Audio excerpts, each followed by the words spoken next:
వరంగల్ జిల్లా ఎల్కతుర్తిలో బీఆర్ఎస్ సభను నేతలు తరలి వెళుతున్నారు. ఈరోజు సాయంత్రం రైతోత్సవ సభ ప్రారంభం కానుంది. 1213 ఎకరాల్లో ఈ సభకు అన్ని ఏర్పాట్లను పూర్తి చేశారు. సభ సందర్భంగా ఎల్కతుర్తి, వరంగల్ గులాబీమయంగా మారిపోయాయి. భారీగా బీఆర్ఎస్ కటౌట్లు, ఫ్లెక్సీలు, జెండాలు ఏర్పాటు చేశారు. 159 ఎకరాల్లో సభా ప్రాంగణం, 1000 ఎకరాలకు పైగా పార్కింగ్ కోసం బీఆర్ఎస్ ఏర్పాట్లను చేసింది. 500 మంది వేదికపై కూర్చునేలా బాహుబలి స్టేజ్ కూడా ఏర్పాటు చేశారు.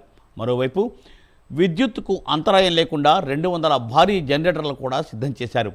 ఈ రజతోత్సవ సభ కోసం పోలీసులు కట్టుదిట్టమైన భద్రతా ఏర్పాట్లను చేశారు.